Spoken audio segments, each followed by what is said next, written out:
स्वागत है दोस्तों हिंदी कनेक्शन यूट्यूब चैनल पर।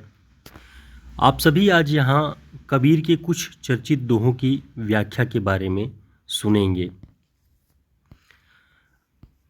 कबीरदास की प्रसिद्ध कुछ दोहे हैं जो गुरु की कृपा, गुरु की महत्ता को केंद्र में रखकर लिखे गए हैं। उसमें है, सतगुरु हमसू रीझ करी कह्या एक प्रसंग, बरस्या बादल प्रेम का भीज गया सब अंग। कबीर बादल प्रेम का हम परि बरस्या आई, अंतरी भीगी आत्मा हरि भई बन राय। कबीरदास जी गुरु की महिमा के बारे में कहते हुए लिखते हैं कि सतगुरु हमसू रीझ करी, सदगुरु हमसे, हम पर प्रसन्न होकर रीझ कर एक प्रसंग कहते हैं। वो प्रसन्नता एक शिष्य की कर्मठता, उसके परिश्रम, उसकी योग्यता को केंद्र में रखकर कहा गया है कि बरस्या बादल प्रेम का। और वो सद्गुरु जब प्रेम का बादल बरसाता है, जब प्रेम की कृपा करता है, भीज गया सब अंग, और मन पूरी तरह से उस प्रेम के बादल से भीग चुका है, पूरी तरह से ईश्वरमय हो चुका है। तो सद्गुरु की महिमा और उनकी कृपा से शिष्य के, जो कर्मठ और परिश्रमी शिष्य होते हैं, उनके भीतर प्रेम का संचार होता है और वो पूरी तरह से सहृदय हो जाते हैं। उनके भीतर रंच मात्र भी, जरा सा भी कोई ईर्ष्या, द्वेष या किसी भी तरह का जो बुराइयां होती हैं, जो अहंकार के भाव होते हैं, वो सब नष्ट हो जाते हैं। कबीर बादल प्रेम का हम परि बरस्या आए, और अंतरी भीगी आत्मा हरि भई बन राय। उसी ऊपर की पंक्ति से यदि आप इसे भी संबद्ध करके देखेंगे तो कबीर कहते हैं कि जब प्रेम का बादल बरसता है हम पर, हमारे ऊपर आकर के, तो अंतरी भीगी आत्मा, पूरी आत्मा अंदरूनी रूप से, यानी पूरी तरह से उस प्रेम के बादल से भीग जाती है। और हरि भई बन राय, जिस तरह से बादल यानी वर्षा से पूरे वन में हरितिमा का संचार होता है, पूरा वन हरा भरा हो जाता है, उसी तरह से जब प्रेम का बादल बरसता है तब पूरी आत्मा, पूरा हृदय, यानी पूरा संसार हरा भरा हो जाता है।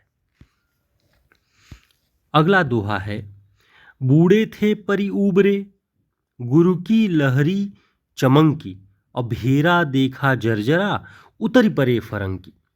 बूढ़े थे परि उबरे, यानी हम डूब चुके थे, हम इस संसार के सागर में, इस बुराइयों के अंधकार में पूरी तरह से डूब चुके थे। लेकिन उबरे कब? गुरु की लहरी चमंकी, जब गुरु की जो लहरें आई, उस डूबते हुए मझधार में जब हम फंसे थे, तब गुरु की जो लहर आई और उसकी चमचमाहट, उसके प्रकाश से हम डूबते हुए बचकर निकल आए। भेरा देखा जर्जरा, उतरी परे फरंग। भेरा माने जो नाव थी जिस पर हम सवार थे, यानी जो संसार था, हम उस संसार में ही अपना जीवन देखते थे, उसी पे सवार होकर के अपने मोक्ष, अपने उद्धार का भाव देखते थे।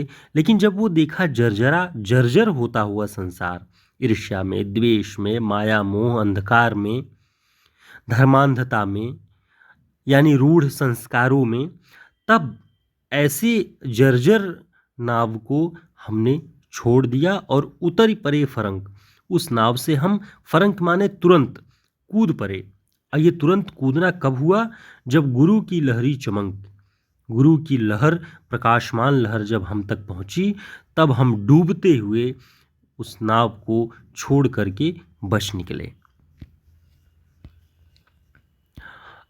अगला दोहा है, जाका गुरु भी अंधला, चेला खरा निरंध, और अंधा अंधा ठेलिया, दूनियों कूप पड़ंत। अब तक हमने देखा कि गुरु की महत्ता को केंद्र में रख के कबीरदास जो दोहे लिख रहे हैं, उसमें डूबता हुआ शिष्य, संसार के भवसागर में डूबता हुआ, फंसता हुआ शिष्य बाहर निकल आता है गुरु की कृपा से। लेकिन गुरु का एक दूसरा रूप भी वो बताए कि यदि गुरु अंधला हो, गुरु ही प्रेरणा विहीन हो, गुरु ही चेतना विहीन हो, तब क्या हो कि जाका गुरु भी अंधला, चेला खरा निरंध। चेला गुरु से ज्यादा निरंध हो जाएगा। यानी गुरु के सामने यदि गुरु के भीतर चेतना का प्रकाश नहीं है तो उसके शिष्यों में भी वो प्रकाश नहीं आएगा और वो उनसे ज्यादा अंध संस्कारों से, रूढ़ियों से, बुराइयों से ग्रस्त होगा।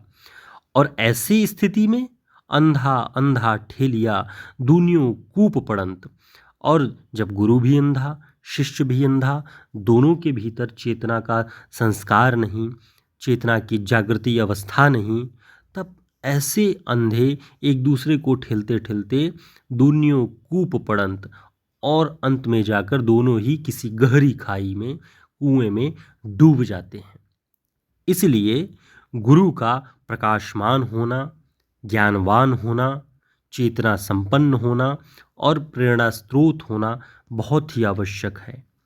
इस प्रकार कबीरदास अपने दोहों में गुरु और शिष्य के संबंधों को व्यक्त करते हुए गुरु की महत्ता को स्पष्ट करते हैं।